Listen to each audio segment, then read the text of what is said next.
1015 FM, KDAWN.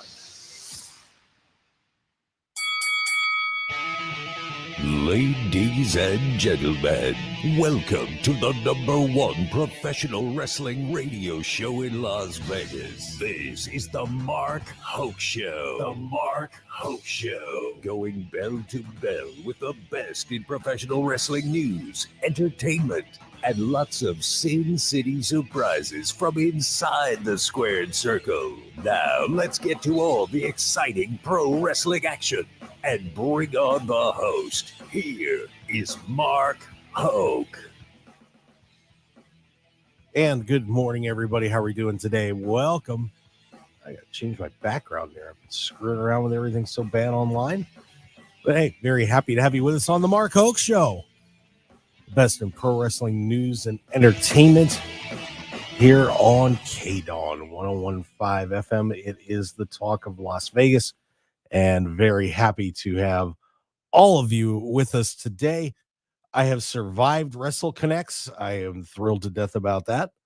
So that was a good thing, but a great day over there. Boy, I'll tell you what, that I have a blast. Had an absolute blast. Just hanging around and having a good old time with guys like Ted DiBiase, Greg the Hammer, Valentine, so many others. It was a unbelievable day over there at the Tuscany, and very thrilled to have had the chance to hang out with everybody over there at Wrestle Connects. We'll just fix that on the break because I'm trying to do a show and I didn't realize that I'm having a little fun with the live stream. We're changing some stuff up. So if you want to subscribe to the show, we'd appreciate it. Go to YouTube and check out the Mark Hoke Show, and of course all of our socials too. And I'm very happy first to welcome in my good friend, mi amigo. He's the man, Phil Stamper, everybody. Phil, the president of wrestling at Trust and Phil. What's going on, my friend? Oh, we got him. That was on me. I was watching you and laughing at you for your little glitch, and then I did the same thing. Good morning, sir. How are you? Good morning. Oh, man, I'll tell you what. We're just glitching all over the place. It's crazy. Crazy, I tell you. I mean, there was no glitch. I mean, no glitch. Yeah, well, your mic was muted for a second there, so I had to fix know what you're talking about. I don't know. Whatever. Oh, my God. What a day. What a day. I'll tell you what. But Phil, very happy to have you with us, of course, from the Revolver and MCW and doing all his great indie calendar. It is something else. You haven't checked out. Go out to Trust and Phil and take a look at that. And, you'll certainly enjoy getting to know what's going on the indie circuit all over the place. So, Phil, we have a very special guest in the studio today, by the way, as well. I am thrilled to have along for the ride, because everything that's been going on with the fallout from the Swerve Hangman match and the talk of violence in wrestling and so on, I thought, let's bring in somebody who might know just a little bit about violence in wrestling here in Las Vegas. Just a little bit. Because, of course, he hosts the Game Changer Weekly podcast out of Las Vegas. They are the official fan podcast for Game Changer Wrestling. And very happy to have him on the show. Let's welcome in John Wolfe. John, what's up? Let me do the same thing there. I just wanted to make sure my mute was off also. Yeah. What a wonderful day here we have so far. Yeah, good morning both to Mark. Phil, this is the first time meeting you, sir. Nice to meet you. Yeah, it's a beautiful day here in Las Vegas. I'm looking forward to sitting down talking about death match wrestling. This is a wild subject, and it's hit the mainstream much more than in the previous years, at least the last 25. So really looking forward to talking about this today.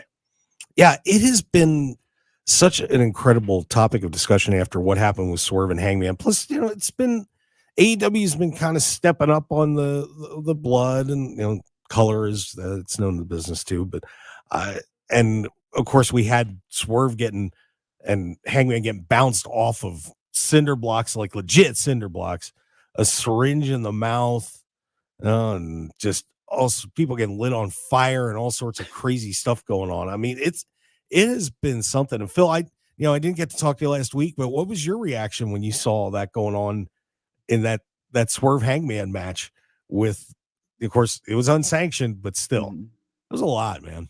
I mean, am I shocked they did it? Absolutely not. I mean, it feels like it's in the cadence of what AEW has been doing for some of their big matches.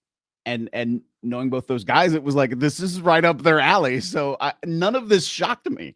I think it shocked people who are questioning, like, does this belong in the overall scheme of things in wrestling? And people are forgetting, like, this isn't like, oh, they just had this match and decided to do it. Like, there's a storyline, there's a history, there's this whole connected thing. It isn't like a one-off thing. So even in a mainstream audience, for some of the feedback that's been given, it's like, wait a minute, these guys have been rivals now for a hot minute. This is a revitalization of a new program. Like, or things reaching this. We're glitching on Phil a little bit there, so I'm sure we'll get Phil back on here in a little bit here. But there we go. Phil's back. Sorry, Phil, you kind of glitched on us there a little bit, buddy. I don't know what's going on. I'm seeing you all glitch on my side too, so there might be a weird issue with my connection.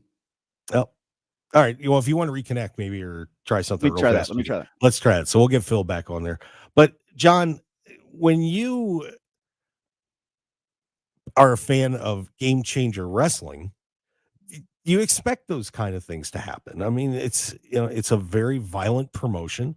You're doing death matches all over the place. So that's something that in GCW, for people that don't know, that's what they made their name on. And you're drawing a good 1,000+ people to these shows every time they do them. Brett Lauder has been very successful with this promotion, building it up. And so you're not, when you see this kind of stuff happening, you're like, that's whatever, do something tough, man. I mean, what did you think when you started hearing about, and saw what happened at All Out as a GCW fan? Okay. I'm not used to being the one for muting and unmuting. My apologies there. Yeah, I'll handle that. We gotta keep that muted or it echoes on the live stream. So okay. But we hear you. You're good. Okay, perfect. Thank you so much. I'm so used to StreamYard, but I'm not used to someone else taking all the control. So this is beautiful. I'm just gonna sit here and talk. The first thing I thought about when I saw AEW's All Out was that of the 20 participants on the card, 15 of them were GCW people in the last 5 years. So I would say that some of that independent influence can very easily carry over into the mainstream pro wrestling market. I'm trying to think of the best way to put this here. Claudio, Pac, Okada, Mercedes Moné, and Hikaru Shida were the only 5 on that All Out card that hadn't had time in GCW.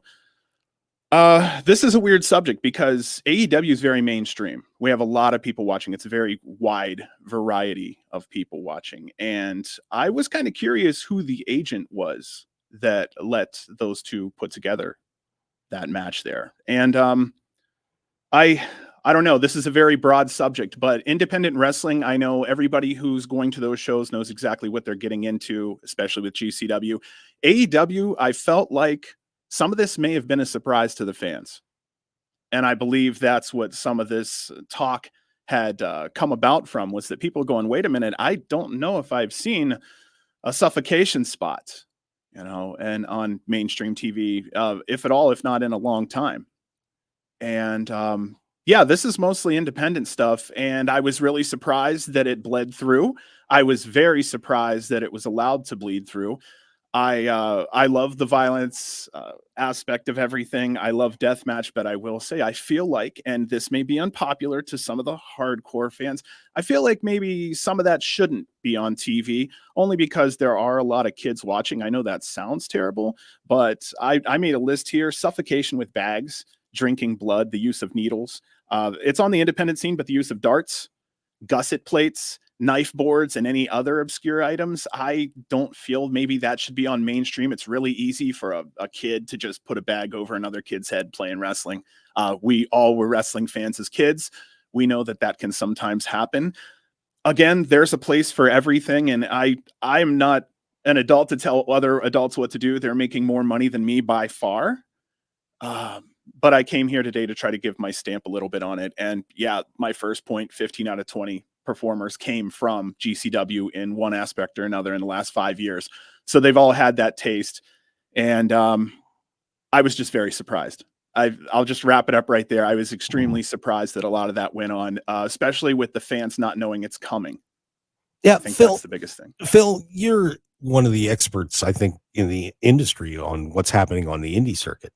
How commonplace are spots like that being done on the indies? Would you say it's a little bit, or guys trying to do too much to all over the place to get noticed? I mean, let me hear you on that. A lot of the last two things of what you just said. So it's not that it's prevalent and it's everywhere, but it is becoming there. You're seeing more and more of it. And it's sort of what you just said. Well, if I do this, this might give me the opportunity for exposure to get more places. So I'll put myself at risk here. So therefore I'll get something else in the end, like a higher payday over here. But what's happening is there is an art to all styles of wrestling, whether it's technical, whether it's death matches, and not everybody is great at every style of wrestling. And so when you literally the phrase you just said, people throwing things together, my brain went, unfortunately, that's what some people think deathmatch wrestling is, and it's not. And it shouldn't be that, especially because of the danger component when you're talking about things that can really maim and hurt somebody. Even people who are knowledgeable and experienced have had tremendously bad injuries doing what they thought was right and safe. So this isn't anything that happens that incorporates aspects of deathmatch wrestling shouldn't be taken lightly, and shouldn't be taken as a one-off. And I'm sorry if you're but I'm gonna get the same kind of hate you're worried about, John, I'm worried about on this end. I'm sorry if you're in front of a crowd of 8 people and you think this is what you're gonna need to get your exposure to get over to the next place. I would question that decision and really think about, do you have the knowledge to know what you're doing, or are you just imitating what you think you've seen?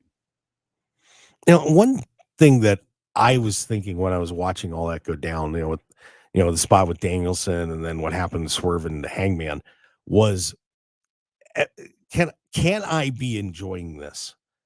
It wasn't a matter to me of okay, it was, great matches, everything going on, but I'm watching this and I'm like, should this be fun to me? Not is it, but should it be? It's like it's like a guilty pleasure almost.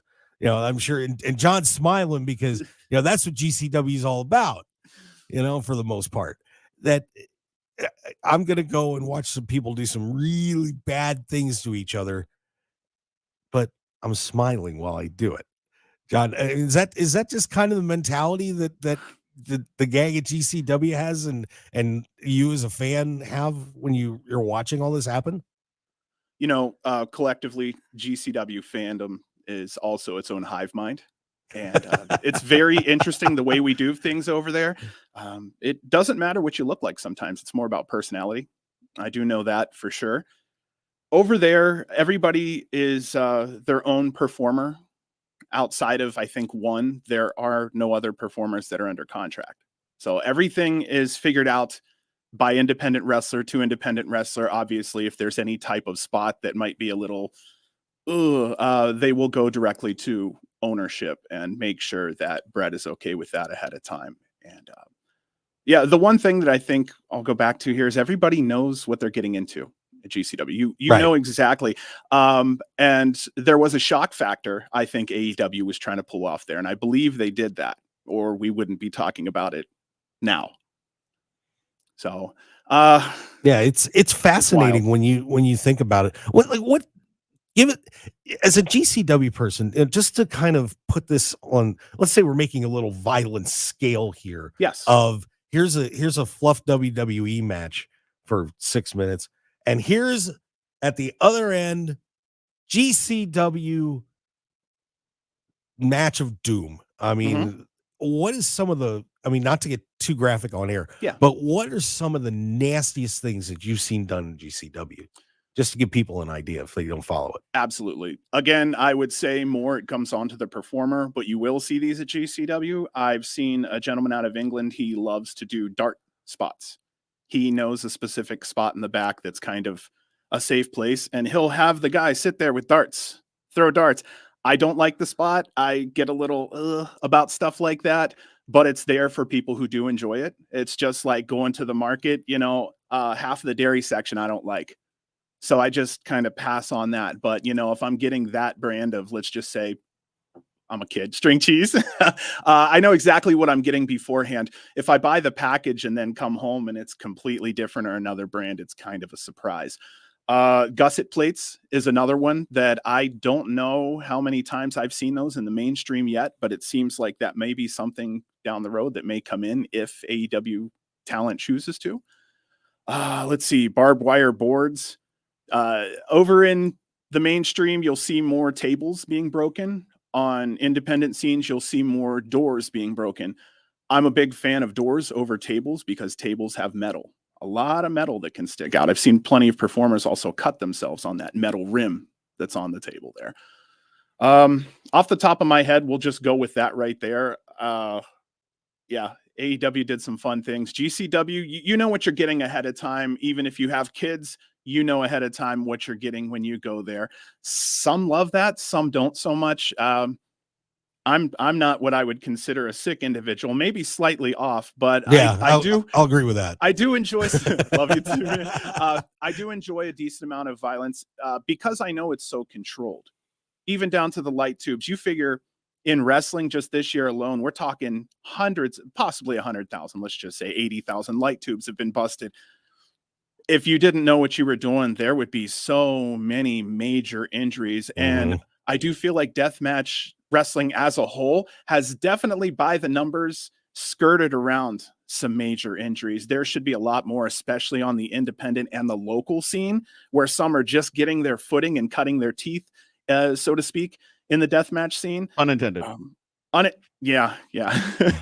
But yeah, I've seen a lot of insane stuff. But again, these are people who they know what they're getting into ahead of time. They're paid accordingly to what they agree upon.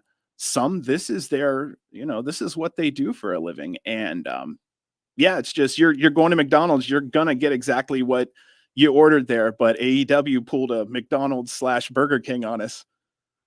Fat guy terms. Phil, what'd you think of that?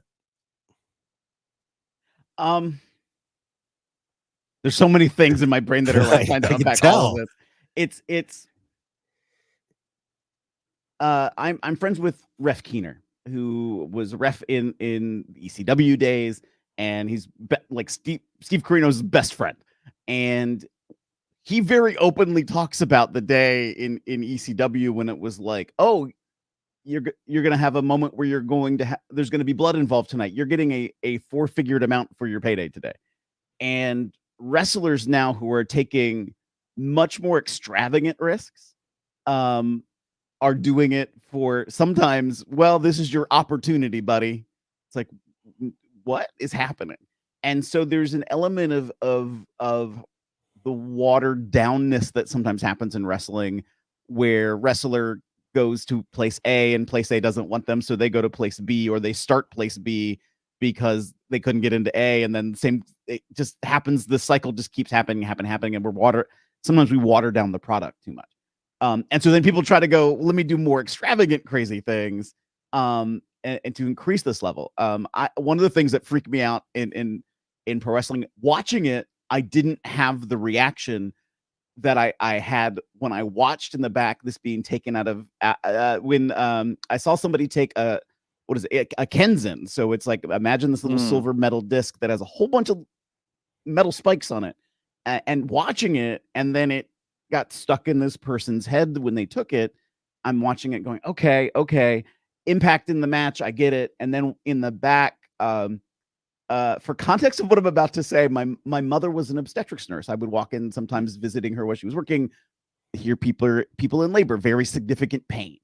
And I heard this being removed from somebody and never heard pain like I've heard before with that.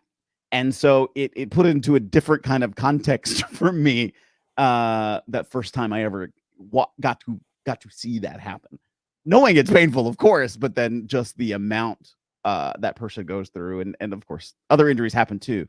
But the escalation trade-off, is it I mean, AEW is a different kind of thing. It's the number 2 company in the United States. So certainly there's already a level of exposure. The impetus was on, let's show the violence that these two are willing to go to whatever lengths it'll take to end their feud and their rivalry, to level course, whatever it is. I'm concerned about that replication that you see down the path with within wrestling, but it's also like John said, it's based on the audience. Like, does your audience know what they're coming to expect? Do they know that's what they're going to get? I'm not, being from not the Vegas area, I am not the biggest fan of like some sports commissions at times, but those who do regulate it, it's like, okay, maybe there's some reasons why some things need to be more regulated. Right. They took a risk, and AEW is known for taking different kinds of risks. I mean, even when yes, bad timing, when Nick Gage and Chris Jericho had their match and there was the pizza cutter moment and there was an advertisement for Domino's and they lost Domino's. Still an all-time classic. I mean, yeah. And that, but I say that, and I'm not trying to make fun of the moments in my head, because they didn't change course. They didn't go, whoops, oh, we offended a sponsor, let's do what we can to backtrack and kowtow and change the way we want to do some things.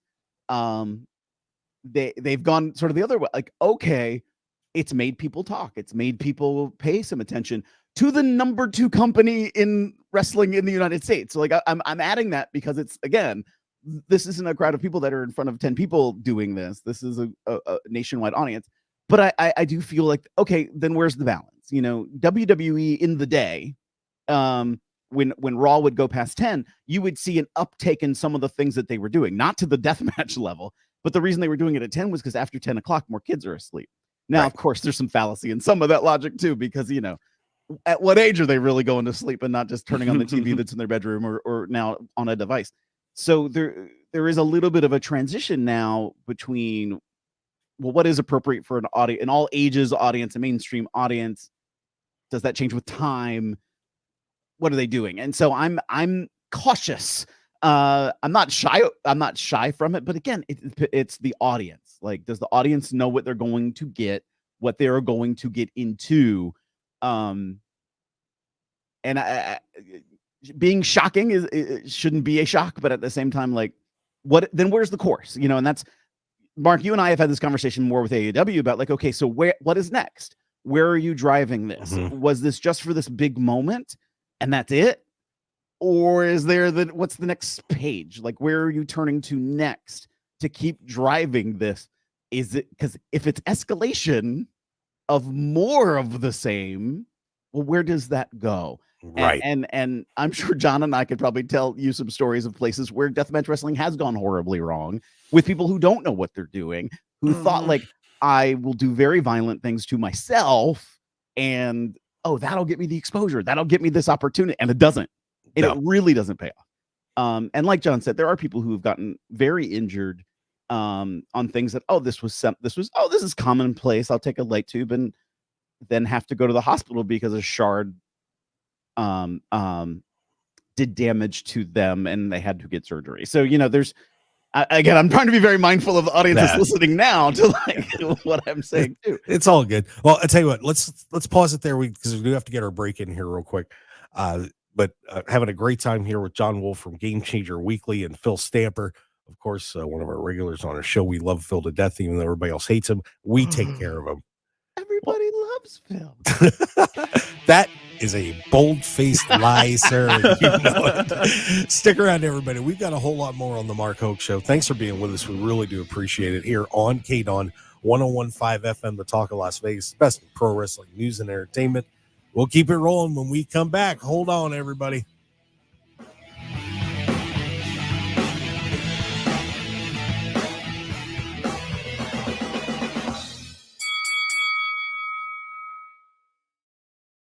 Did you know your life insurance is an asset you can sell? I'm Jay Jackson, CEO of Abacus Life. For almost 20 years, Abacus has been purchasing life insurance policies from seniors just like you.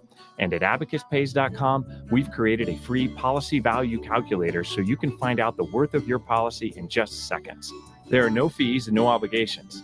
Get real value from your life insurance when you need it with Abacus. Learn more at abacuspays.com. Seems like there's more identity theft in the news every day. Another major healthcare breach was reported today, resulting in the exposure of 1 in 4 consumers have been a victim of identity. That's because there are endless places that could accidentally expose you to identity theft, in a breach, or simply by mistake. LifeLock monitors hundreds of millions of data points a second. If your identity is stolen, we'll fix it, guaranteed or your money back. Save up to 40% your first year with promo code NEWS at lifelock.com. Terms apply. When your little one has a cold with a fever, try new DayQuil Kids Cold and Cough Plus Fever. It's the daytime coughing, aching, sore throat fever just for kids medicine. DayQuil Kids Cold and Cough Plus Fever offers fast, effective cold and fever relief for kids ages 6 and up with a delicious grape flavor that kids love. New DayQuil Kids Cold and Cough Plus Fever will help them feel better fast so they can get back to the fun stuff quickly. New DayQuil Kids Cold and Cough Plus Fever. Use as directed. Keep out of reach of children. Are you ready to take the field, charge the court? Because sports betting just got easier than ever before. Now, BetMGM customers from Nevada can sign in, place bets, and manage their cash balance all under the same BetMGM account in any live market. Take the sportsbook born in Vegas with you and place your bets in any BetMGM state. On the road or on vacation during the action? No problem. With your single account, you can keep the good times rolling with hoops, football, baseball, you name it. Craft your perfect parlay, feel the excitement of live betting, or take a future and follow along as the season plays out. Whichever action you choose, you can bet easily anywhere BetMGM is live, right in the palm of your hand. Enjoy the convenience of wagering with BetMGM from a single account. BetMGM and GameSense remind you to play responsibly. See BetMGM.com for terms. 21 years of age or older. Nevada only. Gambling problem? Call 1-800-GAMBLER or visit MGMResorts.com/GameSense.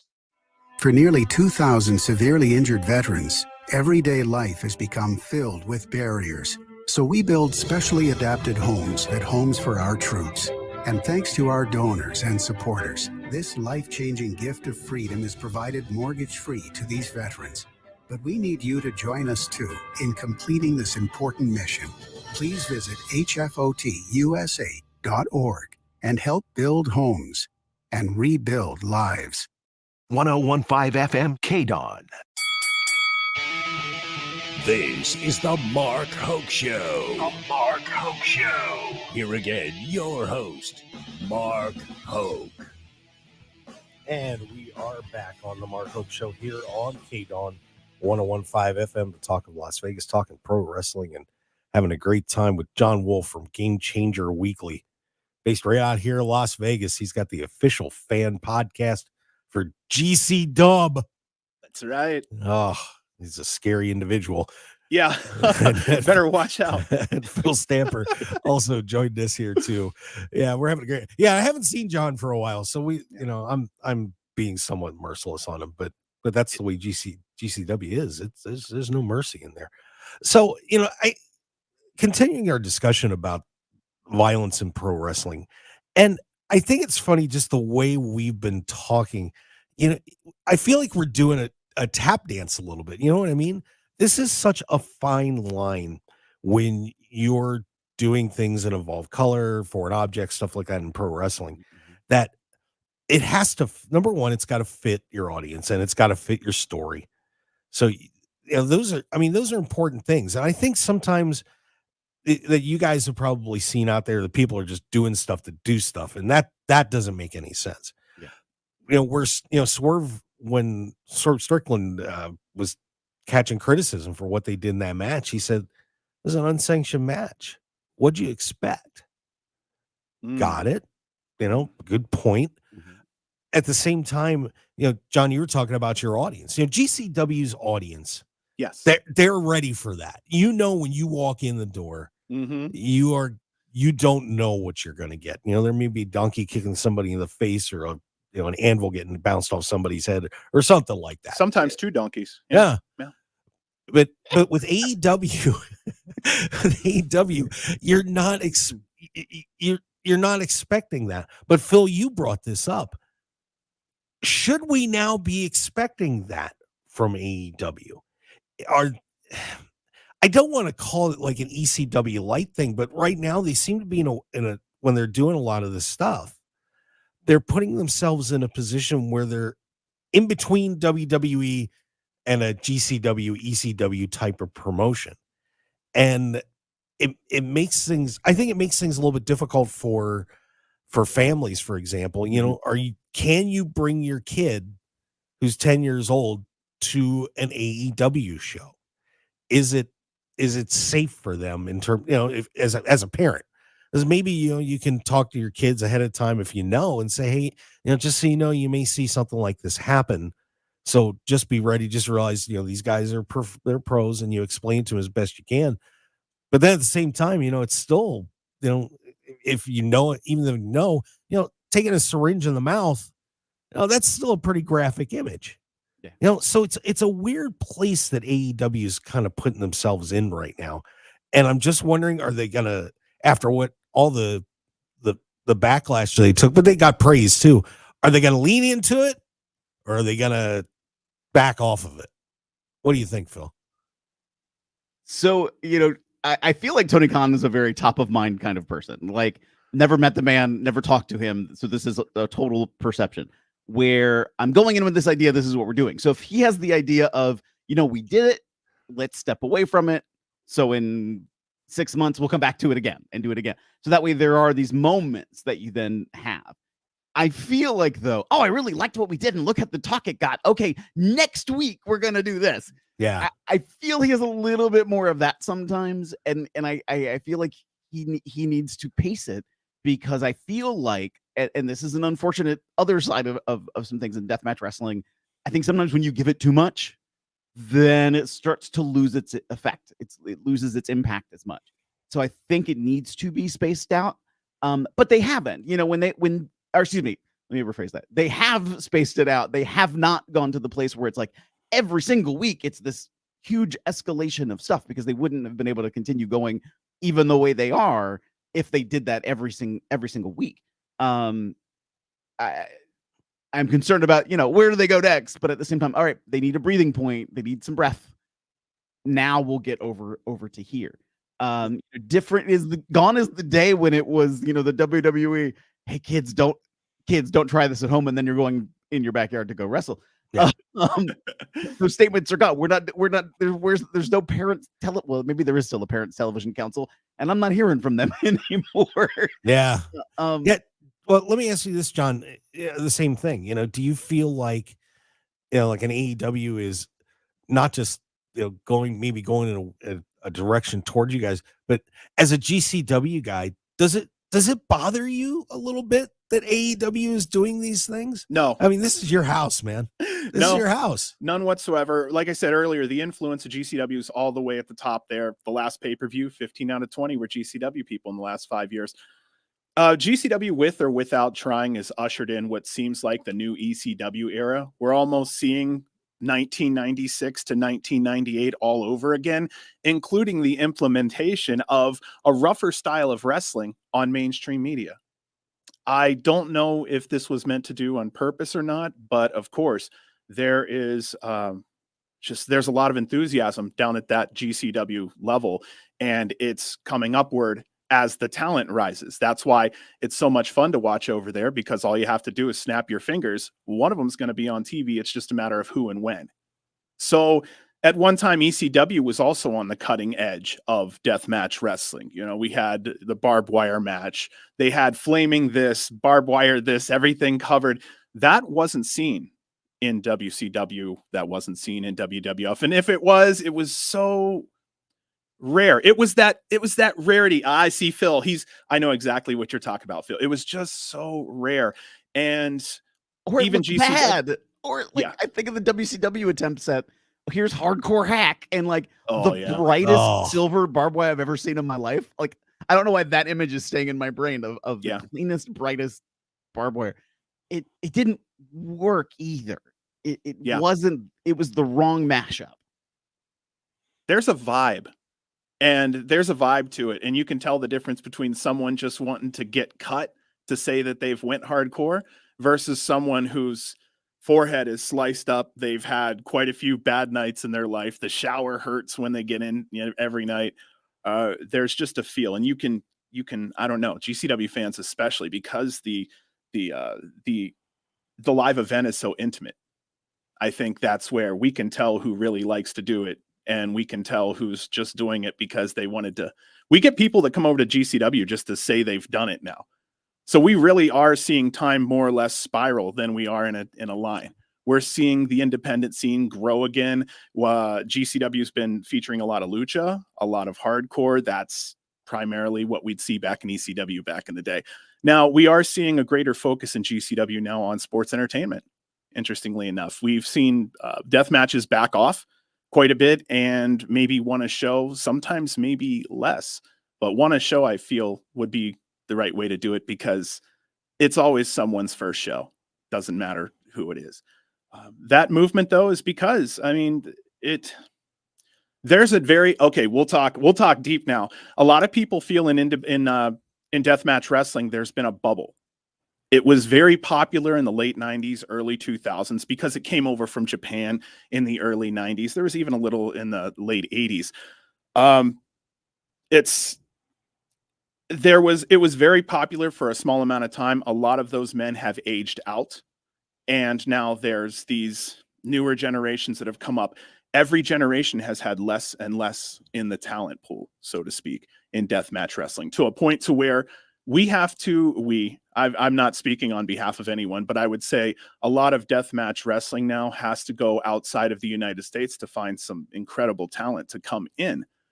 Whereas there used to be tons of people who they could maybe wrestle, that they could take a gusset or they could take a 2x4 to the head, and they were amazing. Now there's been a greater focus on storylines. There's been a greater focus on wrestling that wasn't there before. And that was because initially deathmatch was looked at as kind of cheaper by some people's standards, because, oh, they're not wrestling, they're just hitting each other with stuff. That's not the case anymore. Now we have full-on matches that have the deathmatch element implemented. So it's sometimes not always weapons first anymore. And when it is, we know it's coming. We definitely know it's coming. So yeah, we're seeing a revival here, and people that are in my age group in their 40s, 50s, maybe in some in the late 30s would know that this has happened before. And I'm going to be curious to see if WWE follows suit at some point, decides they might want to try one or two matches. But again, I'll just go to this real quick. AEW. I'm talking your ear off. That's my thing. AEW. I feel like the back end sales of the pay-per-view and the fan revenue will tell AEW what to do with this new deathmatch element that comes in. And, money talks, and that's what the business is about. Yep, absolutely. All right, we got to get another break in. And this is a fascinating discussion. It really is. Talking about the violence in pro wrestling, death matches, GCW, and what everybody's doing right now. I do have to remind everybody that if you feel like trying to make a little money off of all this crazy pro wrestling stuff, you have a chance to do it. Go to betonline.ag. Actually, go to my website first, markhokeshow.com. Sign up. Got you a nice bonus there, 50% sign up bonus up to $1,000, and you can bet on pro wrestling. That's right, kids. You can bet on it. Ooh. And if you listen to me, I probably would have made some people some money over the past couple of events. So you might want to check that out. Once again, this website's betonline.ag. Just go to markhokeshow.com and click on that link so you can get that bonus. Code is BOL1000. All right, we're going to step back, take another break, and we're going to keep this rolling. Phil Stamper and John Wolfe from Game Changer Weekly. Man, this is fun. It is a very interesting topic, and we were talking about this at Wrestle Connects with some of the veterans, too, and I'm going to throw that input in when we come back. So stick around, everybody. We'll be right back.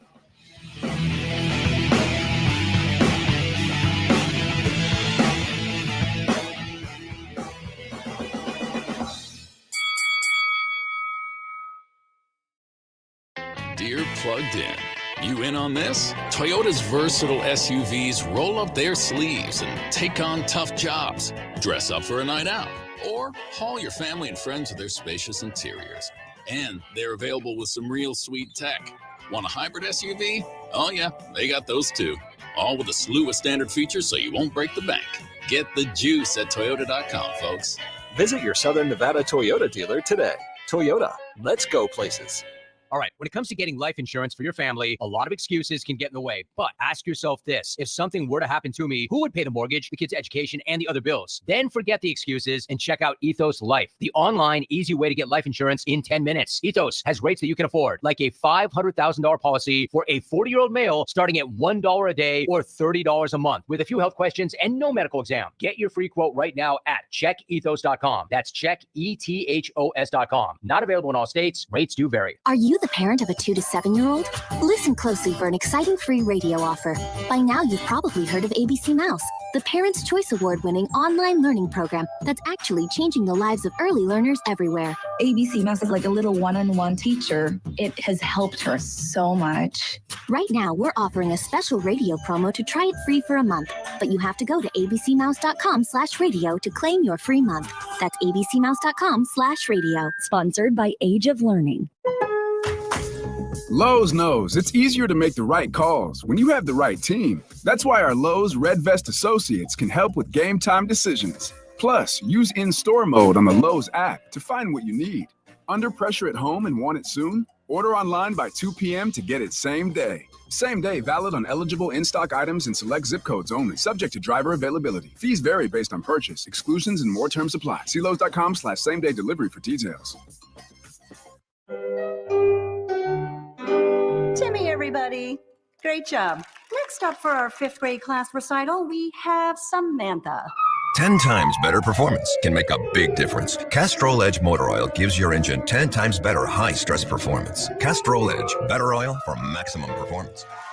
Now through December 28th, Castrol Edge and Edge High Mileage Motor Oil are on rollback at Walmart. Claim based on sequence 9 test under high-load conditions versus API SP test limits. For 30 years, the LGBTQ Center of Nevada has been a safe and welcoming place to celebrate and serve the entire community. The center advocates for the empowerment and safety of everyone. It provides wellness services for better mental, physical, and holistic health. And the center connects people to the community. Learn more at thecenterlv.org. This message is sponsored by a grant through the Sands Corporation, aired in cooperation with the Nevada Broadcasters Association and this station. 1015 FM KDAWN. You're listening to the #1 professional wrestling radio show in Vegas, The Mark Hoke Show. The Mark Hoke Show. Now, here again is Mark Hoke. And we are back for the final segment of hour number 1 of the Mark Hoke Show. But don't fret. It's just the final segment of hour 1. There's still another one to go. Because, 1 hour is not enough for this stuff, man. We love pro wrestling. We're having a terrific time here. We've got John Wolfe from Game Changer Weekly and Phil Stamper joining us here, the president of wrestling. I salute you, sir. Thank you. You're welcome. See, I can be a I was like, where's this going? I was waiting for it. It. Feeling it come. That's all good. Oh my God. Sometimes I go places and then I just find myself in a ditch, but it's all good. Anyway, so we're talking about violence in pro wrestling and all the, how it's been really brought up to the forefront after what happened in AEW All Out. And, I think you guys had a great point at the, right before we were wrapping the segment up about the business is going to dictate whether what AEW, for example, did is going to be good for business or bad for business. That's the bottom line here.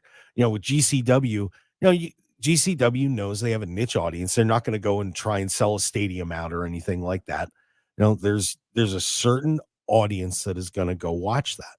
And I think that's where it's going to be interesting for AEW to see where this all turns out if they decide to keep going in this direction. They did an okay rating last week. They pulled a 2.21 rating, so they had about 716,000 watching on the show.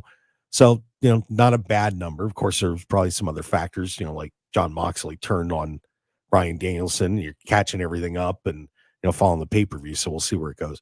But, it was interesting that I was talking to some of the more veteran guys about what happened. And, and honestly, it was weird. It was kind of sometimes the same reaction. Some said that was garbage. Should have never done it. It was terrible. But some are kind of like, kind of like me, where it's like, I didn't like the graphic images, but still, I get what they were trying to do, and that's really the bottom line on all this is, to me, is, one, are people going to watch it? And two, does it make sense if you do it? And John, I'm sure in GCW, like I said, you've seen people doing things just to do them, and it, and what's the point? There's got to be a reason. And I've always said that with, like the Magnum TA Tully Blanchard match way back when, the I Quit match, which is still to me one of the greatest matches I've ever seen in my life. But there was, you take that match as just a match, and like these two guys beat each other up, but there was a, months and months build of hatred between the two. So what happened made sense. So, John, with GCW, and it's funny you said they're actually talking about backing off a little bit. Yes. How good has GCW been at using that violence in a proper manner, do you think? Most people would go, okay, independent wrestling, GCW, we're going straight to death match. There's quite a few companies that put on death matches more than GCW. You have quite a few out there that is their focus. And GCW is now in a place where they're looking at sports entertainment just a touch more. Matt Cardona really helped them usher that in. It's just a matter of who wants what. It's a very interactive show at GCW. When you talk about everything has to have a reason on independent wrestling, not always. Unfortunately, they may find a road cone in the back, and guess what? We got a road cone now in the match somewhere. But also at the same time, there's a nice little story where there is the Briscoe gentleman who passed away. I can't remember which one, and I'm so sorry. Jay had a bandana on, and he gave it to one of the gentlemen at GCW, and he just always kept it with him. And sometimes you'll see a wrestler come out with it on, and that's a little homage to him. So not everything does. There's sometimes just not storylines in independent wrestling. And the reason for that sometimes is you have wrestlers that can't make every show. As independents, they may be working in Canada the next weekend when we're hoping that, hey, what happened to Mary in that storyline?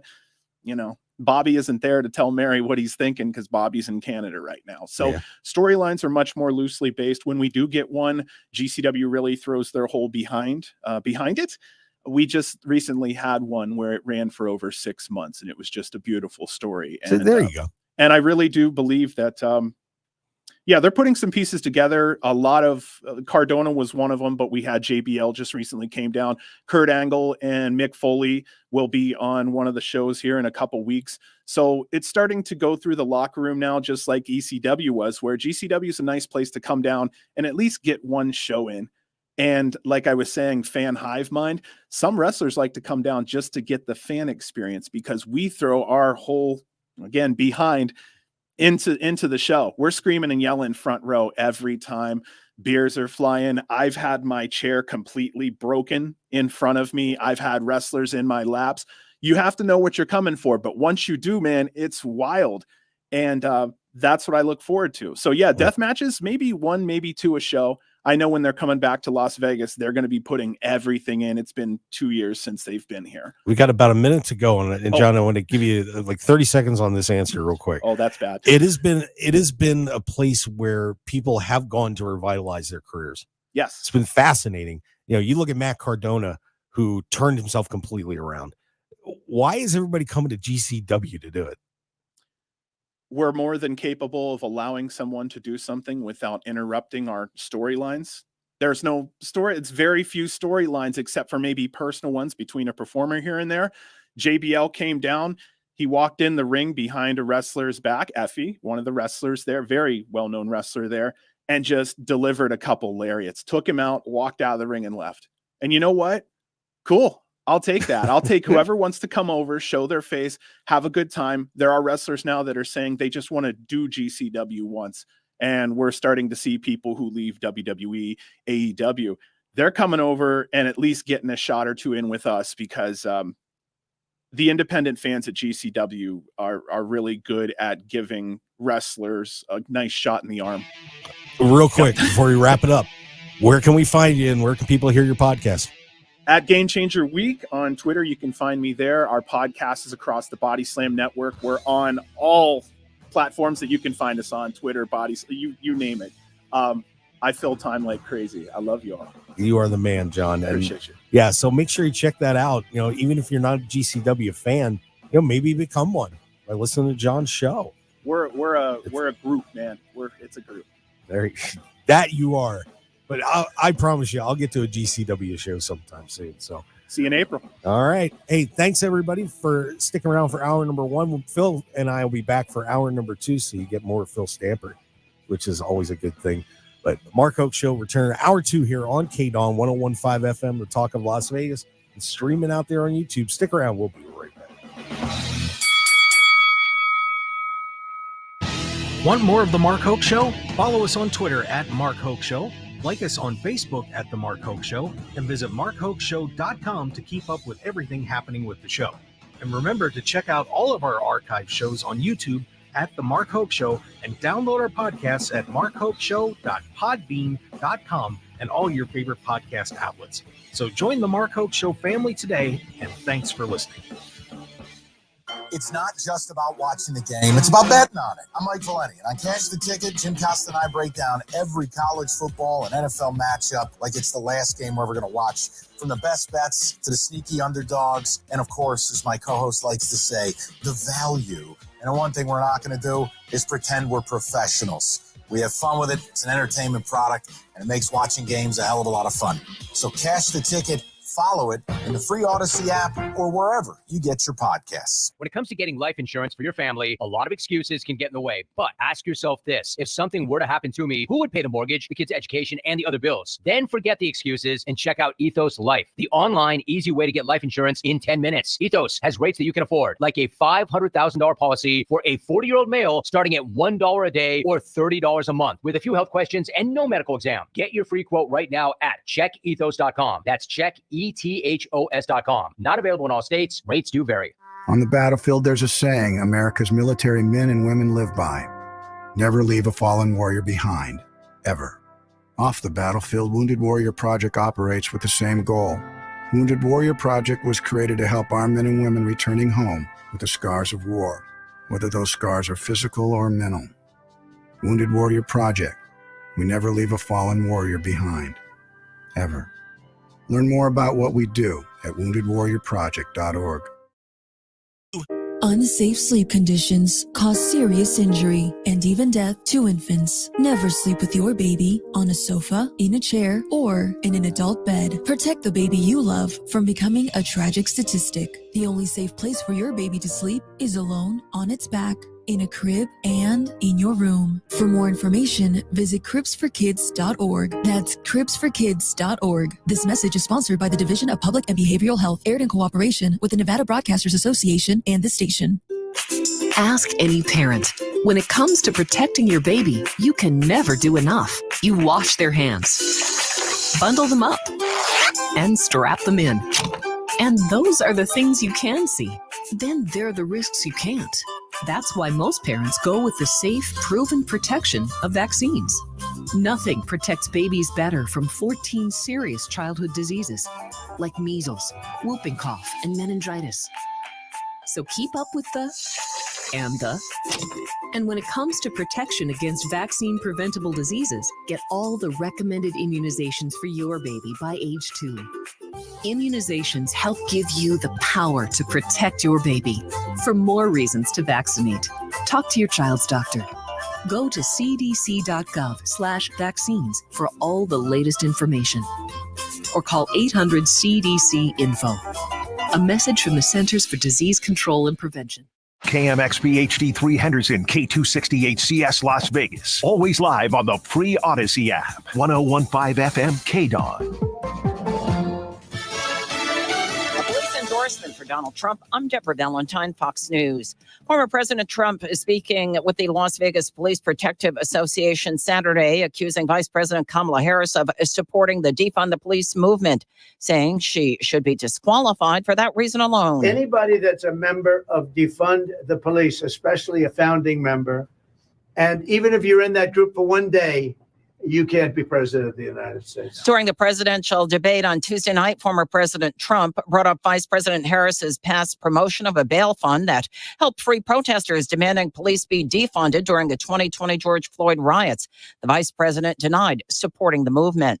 Meanwhile, the VP spoke at the Phoenix Awards Gala in Washington, D.C. last night in front of members of the Congressional Black Caucus, talking about what she thinks former President Trump would do if he gets a second term. They will give tax breaks to billionaires and big corporations, cut Social Security and Medicare, and end the Affordable Care Act, which the CBC fought so hard to pass. But we are not going back. Former President Trump claims it's Vice President Harris who would destroy the country if she's elected president, pointing to high inflation and a surge of immigrants and asylum seekers that crossed into the U.S. from Mexico during the Biden-Harris administration. At least 8 people died while attempting to cross the English Channel from northern France overnight. A boat in distress was spotted, but rescue teams could only assist after it reached shore. Medical aid was provided to 53 people. 6 others, including a baby, were hospitalized. An investigation is underway. The tragedy is part of a series of deadly crossings in recent months. Survivors are from countries like Eritrea and Sudan. America's listening to Fox News.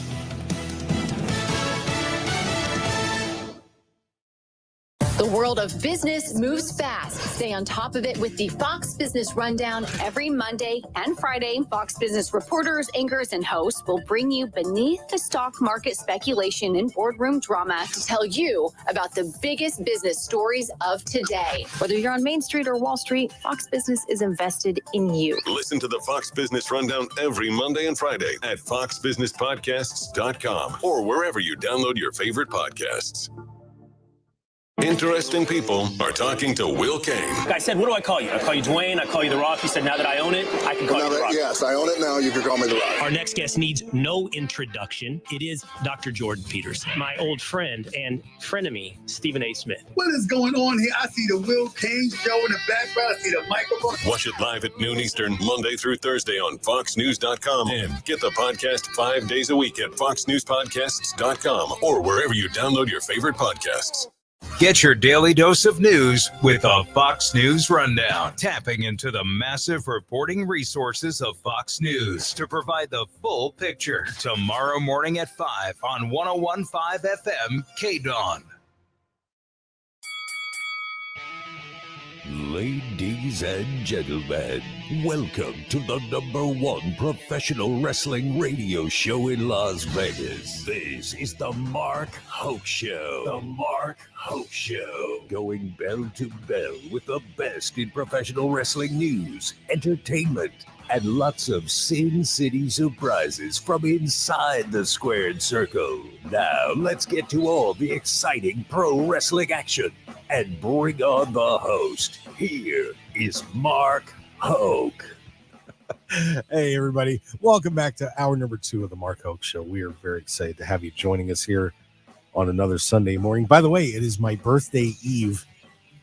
So happy birthday. Yeah, getting too damn old, but it's all right. I don't feel change the number. No one says it has to go up. That's true. I can lie. Just like Phil Stamper does all the time. It's all good. Watch it. Watch it. I'm gonna come out to MCW sometime and maybe take a chair over the head from me or something like that, just for fun. You'd do it too. I know you'd choke me out. Totally would. Oh yeah, that too. That's easy. Yeah. But we have Phil Stamper along for the ride here on the Mark Hoke Show, the best in pro wrestling news and entertainment on KDAWN, the Odyssey app. And if you haven't downloaded that app, well, shame on you. You have just ruined your life. So, but you can fix it. AUDACY. Just go get it, and you will find our show, so many other great shows on KDAWN and from ones around the world. It's a fantastic app. I'm promising you're going to love it. AUDACY. And of course, we are streaming on YouTube, X, and Facebook. And by the way, buying Scoop screaming at me, and well, Mark, Scoop. That's what we do. And buying Scoop also wishing Phil well. Phil, hope you're healing well. It's this last week was rough, but it is coming along. Yeah, Phil tore his knee to shreds, kicking a cat or something like that. But right. Let's go with that. But we're having a terrific time. And by the way, I want to thank once again everybody over at Wrestle Connect, Scott Hosey and the team over there. Man, what an awesome time that was, Phil. I tell you what, I love getting to those events to just to get to meet the fans. But I got a chance to finally meet Greg Valentine, Okay. Ted DiBiase. Let's see, D'Lo Brown was out there. We just interviewed him last week on the show. Maria Kanellis was out there. I got to talk to her a little bit. She's in good spirits and doing well. So hanging in there. And Chris Masters, Brian Cage. Let's see, who else was out there? Kenny King, good friend of mine. I love Kenny. Melissa Santos. It was just a blast. But it's great to have the time to get to chat with them. And then we had the after party, and I'm sitting there drinking with Ted DiBiase. That was interesting. Very interesting. What a cool dude he is. We chatted about some things too. I'm going to get him on the show though. I got to save some of it. But what a night that was. And I want to thank Scott and the team over there at Wrestle Connects, and I'm sure they'll be doing it again soon. So we'll be alongside them. But had a terrific time. So, and thanks to everybody who I got to meet out there to say hi, and just either fans of the show or people that hadn't known about the show. Thanks a lot. It was cool. It's cool. Phil, I'll have to bring you to a Wrestle Connect sometime. You should get booked. Oh, We'll let's book you. That'd be awesome. I want to come to Vegas for wrestling reasons. Yeah. Yeah. Well, but you got to make one trip just for fun, though. Get that knee healed up, brother. I'll take you around. But anyway, let's get down to some of the other wrestling news. And by the way, great discussion we had there with John from Game Changer Wrestling or Game Changer Weekly. He's really put a lot of time into that podcast. And, I met him when he first started doing it. And those guys just do a terrific job, and then got on with GCW and bodyslam.net. And I can't say enough about John Lyles and what he does with that podcast. So that was a lot of fun. Interesting chatting. I mean, that's how that discussion's been going, Phil. It's kind of, but yes, this was cool.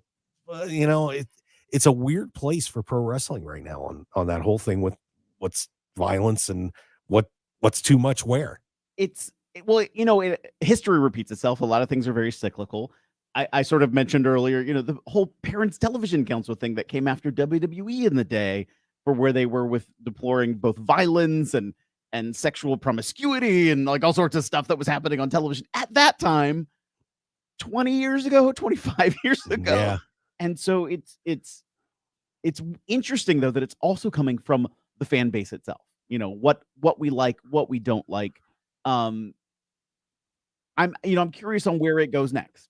I always am curious with what wrestling and what it does.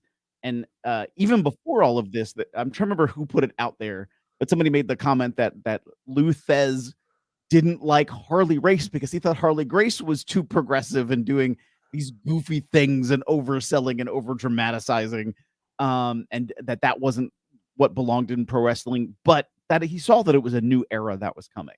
Yeah. I can look at, there are people who look at like an Ace Austin or a Speedball Mike Bailey and go, I don't know if I like that. But meanwhile, I'm looking at it like, this is amazing wrestling. And I think you can have a style of a guy like a Lou Thez and a style of people like an Ace Austin and Speedball Mike Bailey, and have a death match on the show. And you meet all of your audiences. You sort of provide everything to everybody as much as you can. I think there's something to be said for the companies that can do that really well and bring in the audience for it. Not like saying, oh, we sold out an event that can only fit 80 people in the room anyway. But you have these bigger venues, even on the independent level, that so when you say you sold out, like, oh, here's the 500, here's the 1,000 that came Wrestling Revolver. That's was that subtle? No, not at all. So Good try though. I want to see what happens next. And we've had lots of conversation about AEW and what is next for them. We all want them to succeed, but just how are they going to get there and do it? And I'm hoping by some recent storyline changes, for example, I hope that that's even the first element of them changing a page. Yeah, I think one, I mean, I've never done as anything as a trained wrestler or anything like that. But one thing that, when I'm talking to people that have done this for a long time, the one thing that I would say to anybody that is new to it is make sure you go to the right place, get trained well, and have a good base in what you're doing before you start getting into smashing light tubes over your back. Yeah. Because it was really funny talking to DiBiase and some other people last night that a lot of times they feel like a lot of people that get into it don't have the basics down. So when they're trying to do, say, a hardcore match or something crazy like that, well, they don't understand the nuances of what you're doing. And you don't understand about the things about the safety and, protecting your opponent and all those kind of things that go into being a very good professional wrestler. So that's one thing that I would say to everybody is find a reputable trainer to get you squared up before you decide, yeah, man, I'm going to go out and I'm going to, smash a keg over somebody's head and, drive a steamroll over them. No. Get the basics down first. So, and this is a little pre-pandemic, so maybe it gives a little bit of distance too. In this area of the country, I live in Maryland, and up in Pennsylvania and New Jersey, there were these two wrestling promotions that started. And in Pennsylvania, you have to have a promoter's license in order to run. And when they first started, they were drawing 1,500 people in like a skating rink. And it was like, this is insane. How are they doing that? Because none of those people were legitimately involved with wrestling. They just sort of got a license. And it was a lot of their backyard friends, and they had all their heart in it. And they were really getting the word out very positively about, hey, come to see wrestling. And then they were like, oh, well, now that we're making money, let's bring in legitimate talent. And they would do that. And it was so clear they weren't really sure what they're doing. And the crowd was realizing how bad of the quality of the event was. And slowly over time, less people came and less people came and less people came. And when they finally decided to close their doors, it was, oh, well, no one's really coming anymore. And talent that were from other places were like, hey, this is just an opportunity for a payday. We're just shaking their heads. They even booked Booker T, this one particular company. And I remember him sitting out. He was the outside ring enforcer, and he's sitting there in his chair, and he's looking down, and he is just shaking his head back. Like he knew where he was at, and where maybe that wasn't where he needed to be. Yeah, exactly. Yeah, so it's very important, guys. If you're an aspiring wrestler, get yourself taught correctly so everything goes well for your future. Yeah, and seeing a couple of guys that are getting their future. Hey, the Motor City Machine Guns, man, looks like they signed with WWE and they're going to NXT, and everybody is flipping out about this. Phil, let me hear your thoughts before I give you mine. Did it get officially announced? Who put it out there? That's where they're going.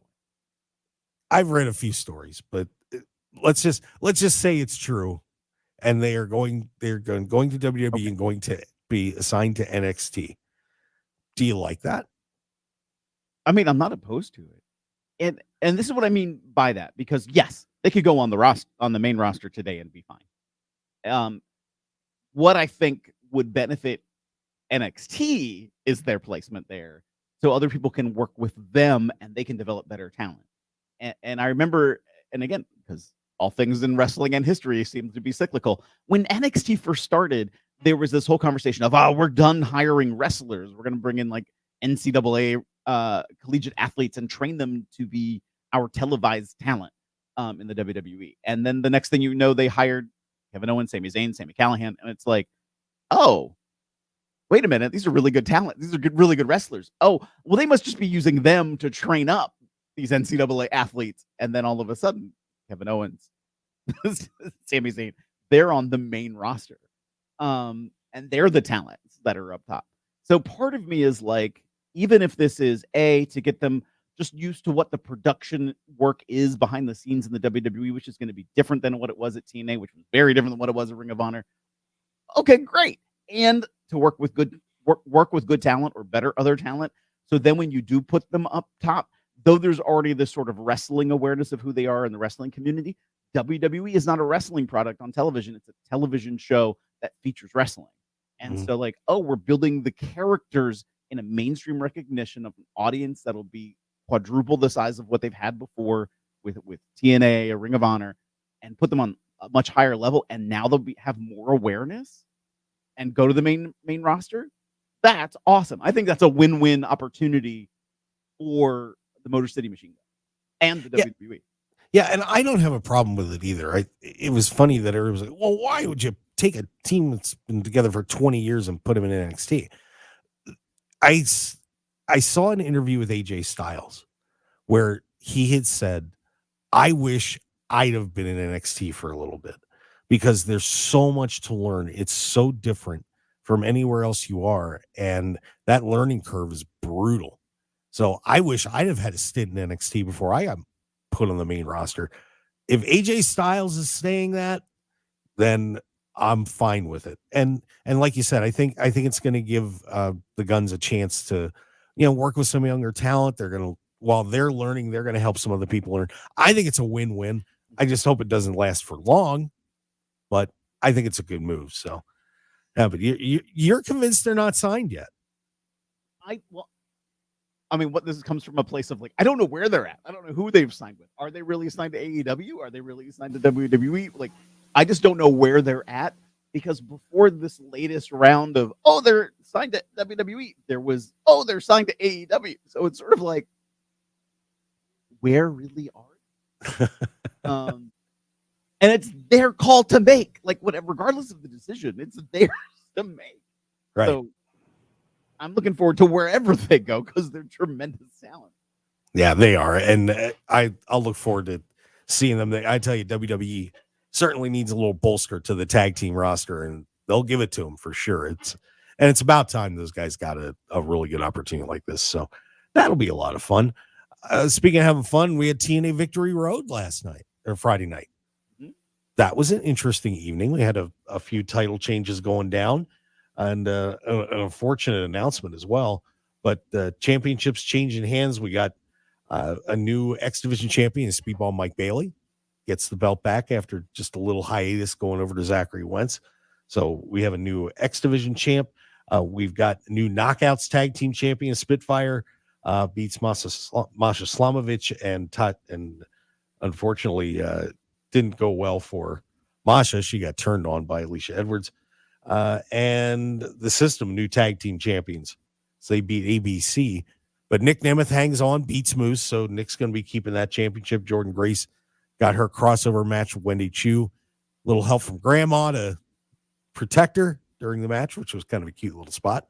But overall thoughts on TNA Victory Road. Sold out. TNA's coming, man. And the one thing I am wondering is why are we bouncing the titles so much? That is a good question. Like, I don't have a good answer for it. I feel like, if anything, maybe they're seeing a path. There's a path ahead that we don't know about yet, that we don't see. I can speculate all day long, and I don't know. And I feel if I speculate, it might go a bad way. But I feel like maybe they're like, okay, if we put this person here, we put this person here. Okay, now next, what we're going to do is that. I'm excited for what they do because ever since I want to be cautious. Every word that's coming to my brain is not probably the right one. But they've had some changes in their leadership and how they are moving forward. And I feel like it did start with some moves that Scott D'Amore did make right before he departed. And then they've continued that momentum and they've continued on a path. And I think it's the right path. And in the long run, I think it's going to be great for them. I think in the moments, though, you're going to be like, what is this about? But at the same time, it's making you talk. I saw Speedball's face everywhere when he won the championship. On all my social media was flooded with like, well, that's amazing that it's getting that much attention and that much notoriety that people are talking about. Yeah, it was a great card. And of course, also Joe Hendry knocks off Josh Alexander. His road, apparently, I think, is headed to the world title. We're going to take a quick break. And Phil, I just want to ask you to reconnect real quick. That's because we're getting a little chop on you there. But we're going to talk more on pro wrestling. And I'll try to make sure I have everything set properly when I go to a break. That will help as well. But this AEW TV deal, are they going to end up on Fox? Are you kidding me?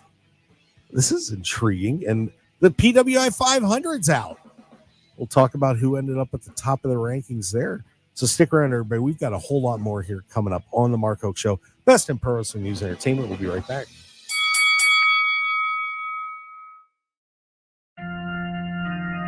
Listen to the Texas Corners Bible Church every Saturday night at 7 p.m. and Sunday night at 10 p.m.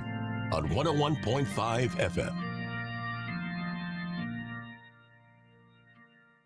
September 23rd through September 27th, Odyssey and Silver State Schools Credit Union present Four Corners Food Drive. We're on a mission to support 3 Square Food Bank along with Tri-Point Homes, Finley Chevrolet, and Broken Yoke Cafe. Donate today at 3square.org/4corners. Looking for high-quality custom screen printing in Las Vegas? Look no further than Off-Grid Creations. Need a few custom t-shirts for a local event, band merchandise, or family reunion? We've got you covered. Large order of uniforms for your staff, sports team, or club? We can handle that too. Our experienced team will work closely with you throughout the entire process from design consultation to final product. Call us at 661-300-1115. That's 661-300-1115 or visit our website at off-gridcreations.com. Get a free consultation today.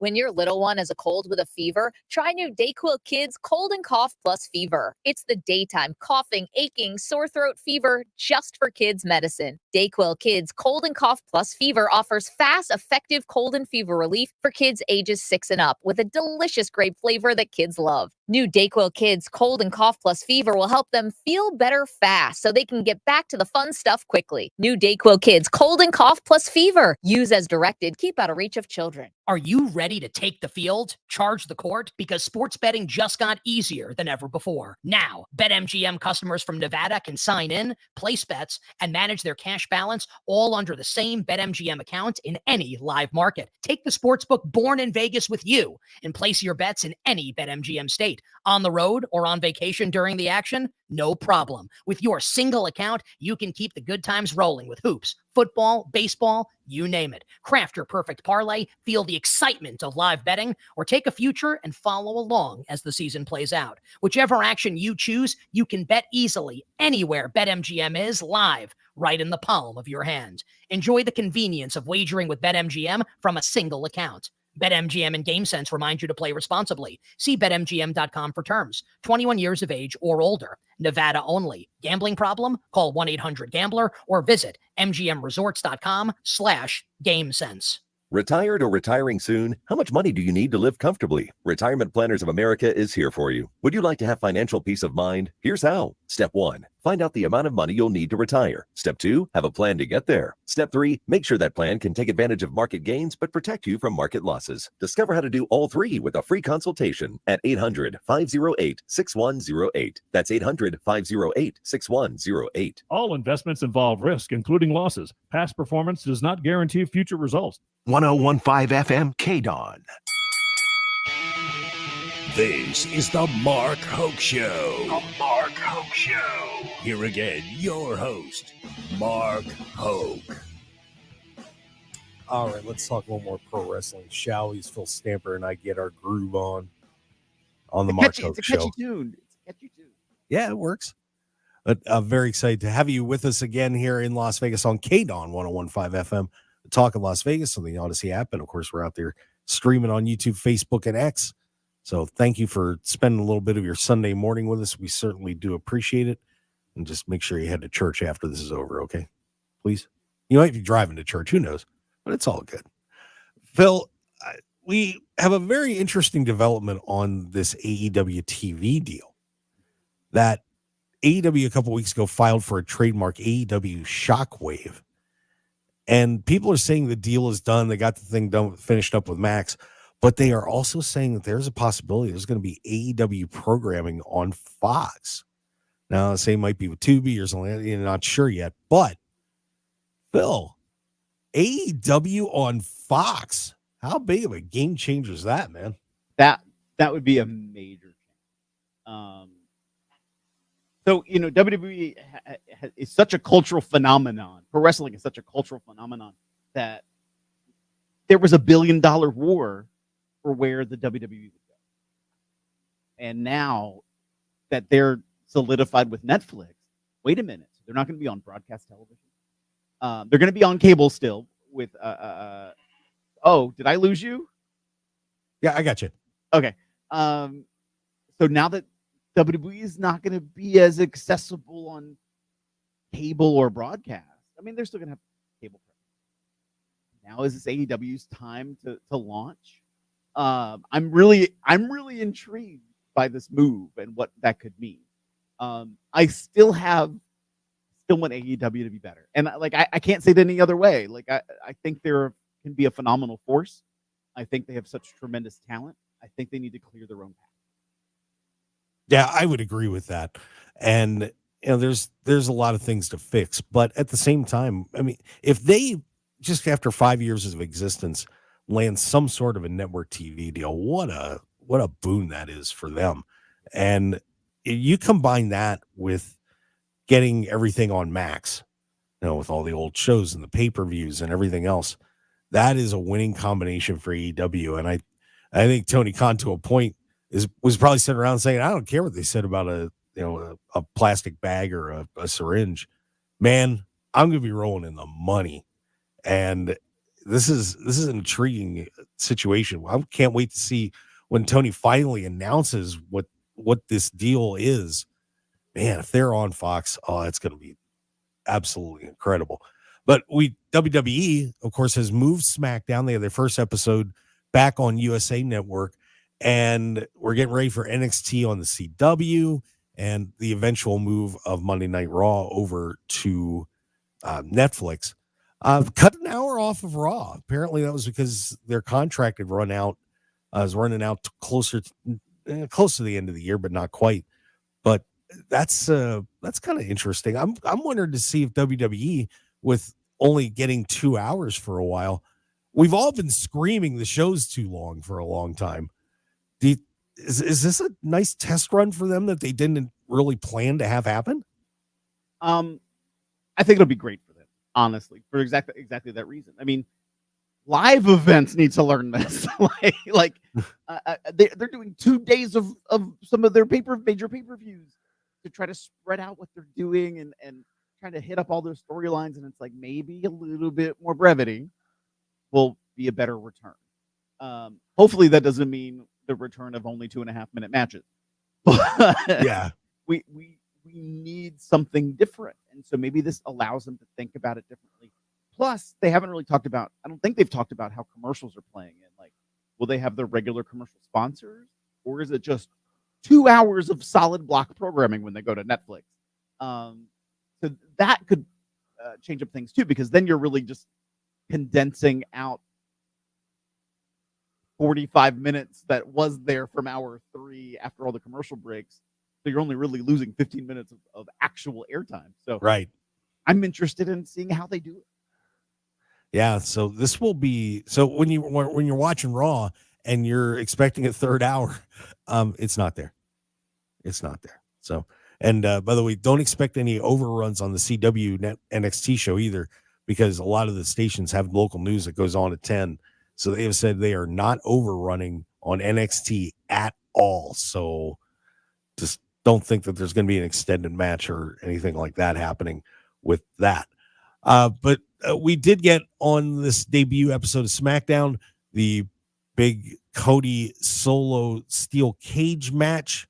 Cody wins, bloodline attacks, Roman comes in, and now guess what? We've got kumbaya between Roman and Cody, sorta, I guess. Right. So Bad Blood, one of the matches is going to be, I can't believe we're saying this, Roman and Cody taking on the bloodline. Phil, do you like it or not? It's a trick. It's a trap. Like it deal with Bloodline 2.0, and then Cody and Roman, like whether or not something happens that night, they are not walking away from that evening as the best of friends. Yeah, I don't think so either. But not going into this evening as best of friends. No, they'll be less so by the end of the season. Now, this is going to be a very interesting. I would assume that's going to end up being the main event of the night. But this Bad Blood card is shaking up to be pretty solid. We got Liv and Rhea and Damian Finn, Punk Mac in a Hell in a Cell match. That'll probably they may not put that on first. And Nia Jax is wrestling somebody. So this should be a pretty good show coming up on October 5th. I'm looking forward to it. I mean, WWE always hits it out of the ballpark with any of their live events. Anything that's televised, anything that's a premium live event. I'm so sorry. I was going to say It's okay. Had to like capture myself. Yeah, it's gonna be great no matter what they do. The level of greatness, I want to see where they go with it. And this is an opportunity. You're getting ready for what's the next major one.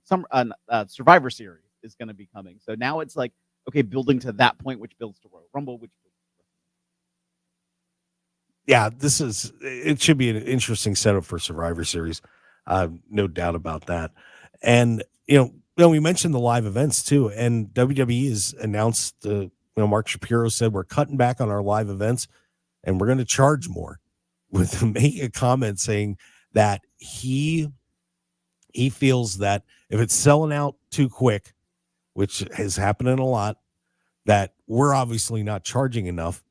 And, they want to drop the number back. I guess they feel like maybe they're losing money on these things a little bit. I know Eric Bischoff had chimed in and said, live events are, the live shows like that are not profitable. They're very hard to turn money. And Phil, you would know a lot about that with, being on the indies. It's on obviously on a much smaller scale, but it's not easy to make money with just a regular card of wrestling. It's a trick. it is. And I hate that comment, like, oh, we've sold out too fast, so therefore we must upcharge. Like, you're forgetting about the everyday fans, the families. You're forgetting that sometimes in the third tier of an audience, they're blacking out. And so there's still room in some of their buildings. Like WWE the comments that are made about AEW not filling some of their facilities, they're not alone in that. And WWE shouldn't forget that. And so it frustrates me that they're like, let's drive it up more by doing less things. And I agree with the less shows on the basis of the wrestlers are working hurt very frequently. This gives them more time for recovery. Like, I think that's a good reason for doing it. But saying, okay, now let's jack up the prices, it's time, is not the right. Yeah, and I think part of the reason that they feel like they could raise the prices was with what they got away with in Europe over those few PLEs. They saw people paying $400 and some a ticket. So if you, and it's basic economics, if you lessen the demand, you raise the demand, you can kind of put the price up too. If you're not going to, if everybody knows, maybe instead of WWE showing up there every 4 or 5 or 6 months ish, somewhere in that frame, now all of a sudden they're not going to be there for a year. Well, that's got to change your mentality that you've got to get that ticket if you're a fan. And so that gives you an opportunity to take the price up a little bit.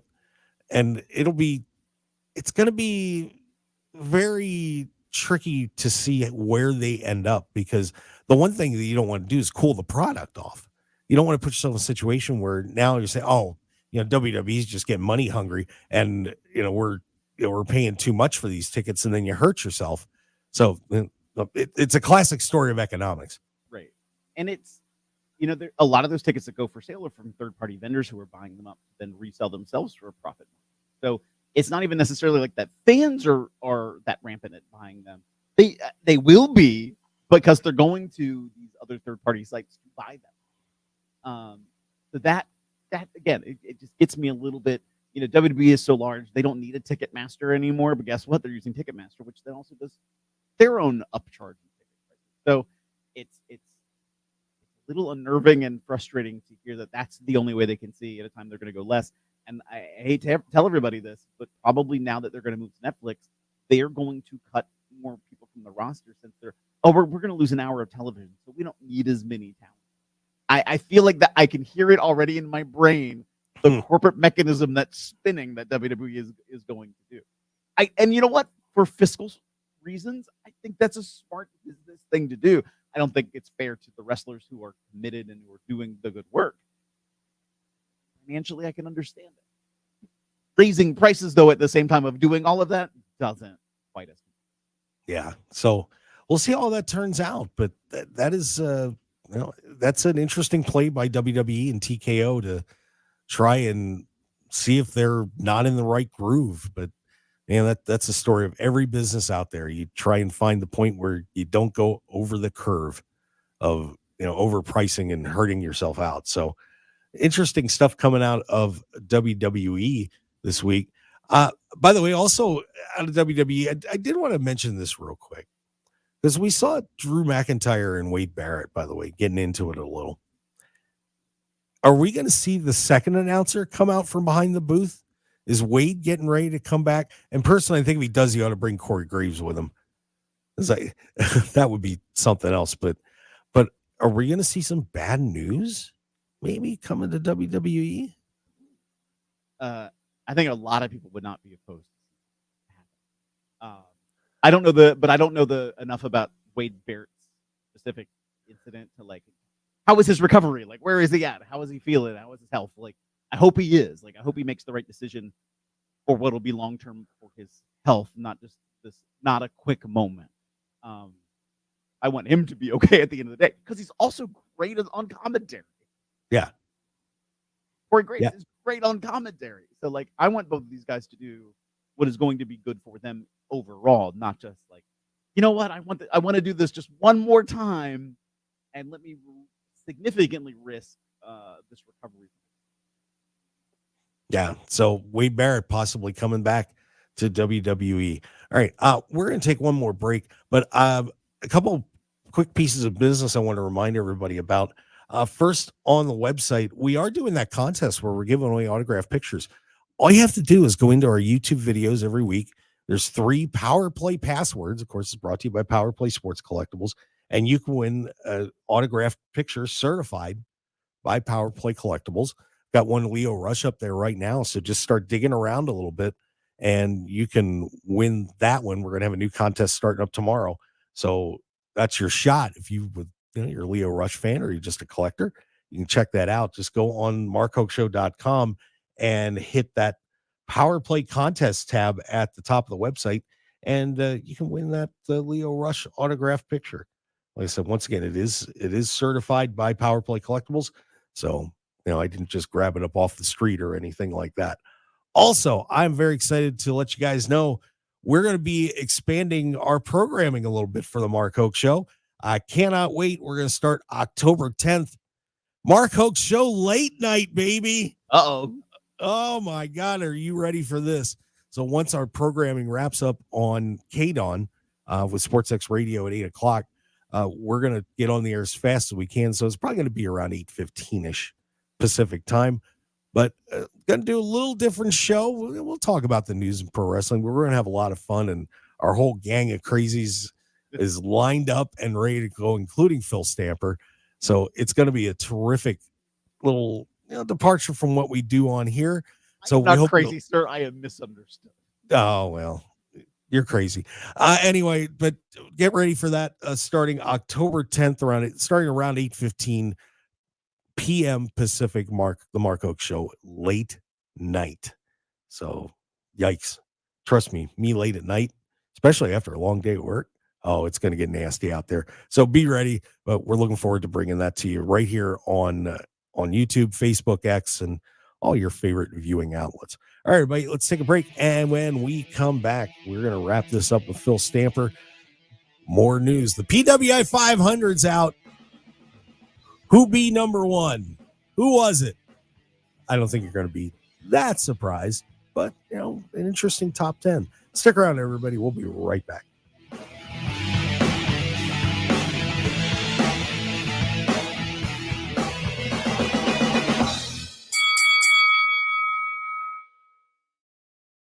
All right, when it comes to getting life insurance for your family, a lot of excuses can get in the way. But ask yourself this: if something were to happen to me, who would pay the mortgage, the kids' education, and the other bills? Then forget the excuses and check out Ethos Life, the online, easy way to get life insurance in 10 minutes. Ethos has rates that you can afford, like a $500,000 policy for a 40-year-old male starting at $1 a day or $30 a month with a few health questions and no medical exam. Get your free quote right now at checkethos.com. That's checkethos.com. Not available in all states. Rates do vary.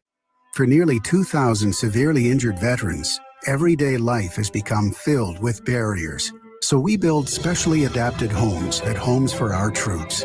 And thanks to our donors and supporters, This life-changing gift of freedom is provided mortgage-free to these veterans. But we need you to join us too in completing this important mission.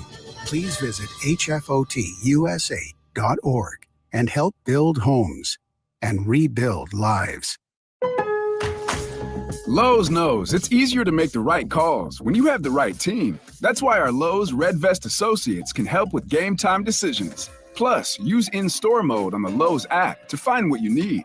Under pressure at home and want it soon? Order online by 2 p.m. to get it same day. Same day valid on eligible in-stock items and select zip codes only, subject to driver availability. Fees vary based on purchase. Exclusions and more terms apply. See Lowe's.com/same-day delivery for details.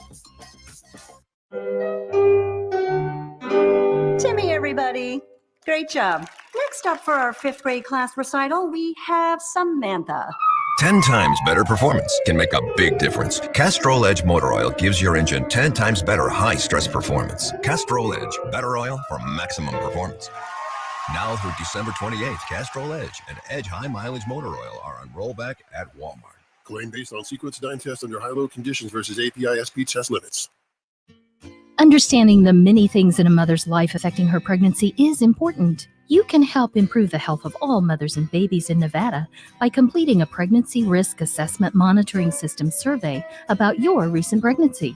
Also known as PRAMS, the survey is from the Nevada Division of Public and Behavioral Health and the Centers for Disease Control and Prevention.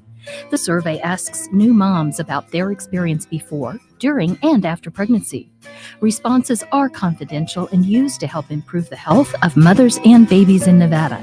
If you receive a PRAMS survey, please share your story. Learn more at nvprams.dpbh.nv.gov. That's nvprams.dpbh.nv.gov. This message, sponsored by the Nevada Division of Public and Behavioral Health, aired in cooperation with the Nevada Broadcasters Association and this station. 101.5 FM KDAWN. You're listening to the #1 professional wrestling radio show in Vegas, The Mark Hoke Show. The Mark Hoke Show. Now, here again is Mark Hoke. Yeah, that's me. You're stuck with me forever. I mean, not forever, but, a mighty long time. I'm here to tell you. Best in pro wrestling news and entertainment. Thanks for being with us. That happy giggling you hear in the background is Phil Stamper, of course, from the Revolver. And Trust and Phil on Twitter. And make sure you guys follow that independent calendar he does. He literally compiles every independent wrestling event in the country, North America you can find. So check that out. And it's, Phil does an amazing job on that at Trust in Phil. Do have a couple other fast reminders. I got to make sure I get them in here before we wrap up today. I want to thank Mike from Off Grid Creations, our sponsor, who does all of our merchandise and signage and everything else. We got, got funky new shirts and towels and new banner sign. I'm going to put that up. Just trying to figure out how to integrate everything. But if you need any help with your brand, whether it's, you just need to get embroidery done, t-shirts, you want to get your logo on products, or you want to have a full redesign and have Mike and his creative team go at it, check out Off Grid Creations. That's at off-gridcreations.com. Give Mike a call, 661-300-1115. That's off-gridcreations.com. And Mike is going to really take care of you. I promise. He's taking care of me. He'll do it for you too. And also for those of you guys who are traveling, you may be a wrestler or a fan and you're, looking for a decent price on a hotel room. Check out the travelshark.com. I use them. They're fantastic. Just go to markhokeshow.com and then click on our link, or you go to thetravelshark.com/Hoke Show, and you get all those secret prices. Phil, you know about those secret prices where you don't know what hotel you're getting, right? You've done that before. I hate that. Right. Well, let's unhate it. You don't have to worry about getting those goofy secret rates anymore. You know where you're booking. They have it's powered by Priceline, and you have all of those all together. So you don't have to guess. Just go to thetravelshark.com/Hoke Show, HOKE show, and check it out. Sign up and just get the best prices, period. It's a pretty cool site. I like it. I mean, WrestleMania is coming up too. You might want to start booking some hotel rooms for that. So check it out at thetravelshark.com/Hoke show. You know how expensive that is, Phil. I mean, hey, everybody's out there trying to get good deals. It's not easy being on the indie circuit.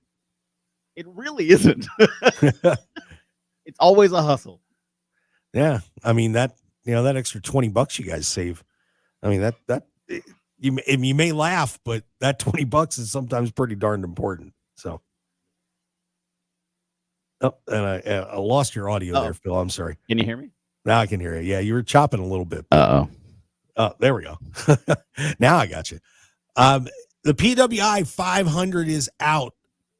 Of course, this runs through the period of August 1st, 2023 to July 31st, 2024. So just keep that in mind. But here's your top 10. And looks like I don't know how much you can fight on this too much. Mystico was 10, Gunther at 9, John Moxley at 8, MJF at 7, Damian Priest 6, Tetsuya Naito at 5, Seth Rollins at 4, Will Ospreay 3, Swerve Strickland 2, Cody Rhodes number 1. I don't think you can argue on that too much, can you, Phil? I mean, you could, I suppose. Right, you always can. It is respectable. I will say that. 8-9 didn't wrestle that much, but it's respectable. Oh, I'm sorry. Well, you know what? We'll have to talk to Kevin and get you on the list. I mean, I will say about a year-ish ago, I did have a conversation with Kevin about, he's like, I don't understand some of the flack I've gotten for some of the lists. And I think we had a very open conversation. So I don't disagree with a lot of the choices and a lot of the reasoning. And, there's been reasoning over time that's been given by PWI. So, overall, these are the best athletes in the world, for crying out loud. Yeah. So the representation in the top 10, I think, is great. Yeah. And of course, those are based on win-loss record, championships won, quality of competition, major feuds, prominence within a wrestler's promotion or promotions, and overall wrestling ability. And in that list, we talk about the top 10 or top 20, but I know how much it means to everybody to just make that list. I mean, that is something that can, if somebody say they're out on the independent circuit and they're trying to get noticed and they do enough to get on this, that's huge for them. It really is. And I see the pride that a lot of people take when they got on the list and they're, blasting it out and they're thrilled to death. I mean, it's a subjective list, but at the same time, this is a pretty important project for everybody in the industry, isn't it, Phil? Yeah. I mean, absolutely. It's a quick way to get noticed by a mainstream audience. Cause magazines are still a little like, I don't know. There's not as many wrestling magazines as there used to be. But to have that opportunity in a mainstream publication gives more attention. And I think it gives more attention. You on the cover see Cody Rhodes, you open it up and you get to learn about different talent on the independent wrestling scene. You get to learn about a Bret the Threat. You get to learn about a Robert Martyr. You get to learn about a Jaden Newman. You get to learn about, well, who are these people that make up the majority of the 500 list? Let me dig a little bit more. Oh, wait a minute. This guy's from Baltimore, Maryland. Wait a minute. I'm from Baltimore, Maryland. Like, I think it gives an opportunity for a larger eye on wrestling. At the end of the day, regardless of where the number placement is, I think it's just giving that bigger look at wrestling.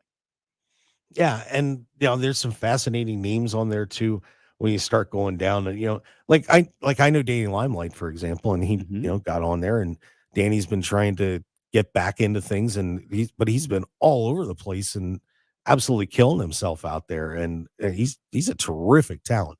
But are there some people out there? I hate to ask the name question, Phil, but are there a couple that maybe made this list that you know of that say you should be watching out for this person? I mean, to give him the Phil Stamper. This is when I get myself in trouble. You know this. Yes. I mean, you talk about a guy like Vinny Pacifico who just came back from a European tour that promoters paid for him to fly from the United States to come wrestle for them, and he's about to go back to Romania in November. Vinny's a guy from New York City. He has I'm gonna forget the name of the company. He has a sponsorship deal with an energy drink company. So like he's a guy that you can pay a lot of attention to. I mentioned Jaden Newman. Jaden's in England right now. He's been doing some great things. I'm glad to see Danny back, by the way. You mentioned Danny Limelight. I love seeing him back out there. So I think there are so many talents out there that people are like, oh, wait a minute, this guy. Jake Christ. I don't understand why he's not involved with another televised company other than the random spot opportunity. So I hope he gets a bigger opportunity. There are just so many people out there right now that I'm like rooting for. I see them. I'm like, yes, let's go. Let's get more. So on the PWI list, if you were a betting man right now, who do you think's on the road to be in number one next year? Who's on that road? Because you got to see, the trick is you got to remember where the period is too, because it starts, at the end of August and runs through July, or beginning of August into July. Mm-hmm. So, we're tracking from just, like about a month ago here, but can you read the tea leaves? I mean, do you have any thoughts on who's a contender for number one right now? Outside of keeping it near where it's at now. So if it isn't Cody, because he'll have that championship through Mania. So like, maybe, hopefully, we'll see. I'm gonna put it on Jon Moxley. Wow. I think he took some steps away for a moment. He was out of that limelight for a moment. He's building himself back up to be like, hey, you all need to pay attention, and I'm gonna run the house now. And so I think he could really change who he is. I think he could really change the face of AEW, and he could walk away as number one next year. That's going to be my pick. I'm going to call it right now. Jon Moxley. Fair enough. I'll give you a name who might be number one is Gunther. That's fair. I think there's a pretty good shot that Gunther's going to be at the top because, I mean, who's going to beat him? Who's going to beat him over the next year? Right. I can't. There are people that could, but I don't see it. I think he's going to hold that world championship through WrestleMania. Mm-hmm. If he gets the match with John Cena, yeah, that's a tough one though. I don't know if you give John the win or not. I think they might, but even if they do, I don't think it'll last long. Gunther will probably get the belt back. Yeah. So you would imagine, from now until till August next year, pretty good shot. Gunther may lose one match, maybe one. So that one, but I like your pick of Moxley too, because Bryan Danielson's not going to hold that belt forever. So not bad. We could have a bet on that, Phil. There you go. Little side. There you go. I think that's a plan. You know how to play the odds better than I do. So yeah. Oh boy, that's tough. We'll find out. By the way, I wanted to ask you real quick about Nigel McGuinness. This whole thing, mm-hmm. I was a little surprised that they're throwing this together so fast with Nigel, that he's going to be getting this match. I said it on the show a few weeks ago, save that for World's End and against that house show in WWE. But we're going to see Nigel and Bryan apparently at Grand Slam next week. What do you think? One, AW slow down on the pay-per-views. Honestly, that's one. I hate to say that. But like you're hitting us so fast with ones, and I don't think your audience is ready for all the payouts. Plus, you still have issues with your vendors. I hate to say that because you're putting on quality events. Spread them out. I do think it's a little too soon. But because I don't know where it's going, what makes me interested is like, well, maybe it is too soon, and maybe something gets derailed, and we do get it later, or we get a bigger version of this later on because of the involvement of Moxley with Bryan. Like, do you get sort of a delay for some reason, or they pair up and then it turns into something else? Like, I think there's some opportunity that you can play with for future development.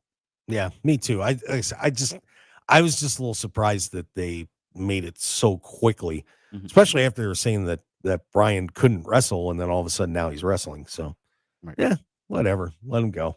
It's going to be a fun AEW Grand Slam coming up next Wednesday night, so that should be a blast. Phil, what do you have going on, my friend? What's new? So this coming weekend is Wrestling Revolver. We return to the Des Moines, Iowa area. Last time we were there was for our Cage of Horrors event, had over 1,200 people in attendance. So we're looking at an amazing event that's going to take place this weekend in Iowa. You should check it out. ProWrestlingRevolver.com. Get your tickets at revolvertickets.com. Yeah, they put on a great show, guys. So if you never watched the Revolver show, get there or check it out. I assume it's on Fight TV and so on. Live on Fight TV. Triller. All right. Triller. Yeah, Triller TV. So check it out. Phil Stamper, Owen, thank you for joining me today. I certainly do appreciate it. As always, your insight is impeccable, sir. Thank you, sir. Thank you, as always, for having me on. You got it. And John Lyles from Game Changer Weekly. Make sure you check out his podcast as well. And check out all of ours. They're available at markhokeshow.podbean.com, all your favorite podcast outlets. Subscribe to us on YouTube at The Mark Hoke Show, Facebook, The Mark Hoke Show, X at Mark Hoke Show. Thank you for being with us today, guys. We'll see you next week as we continue this road to AEW Grand Slam and WWE Bad Blood. It's going to be an awesome time. Thanks for being with us. We'll catch you next week, everybody.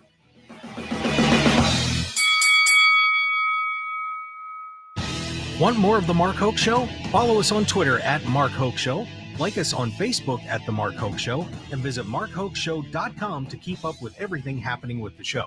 And remember to check out all of our archive shows on YouTube at The Mark Hoke Show and download our podcasts at markhokeshow.podbean.com and all your favorite podcast outlets. So join The Mark Hoke Show family today, and thanks for listening.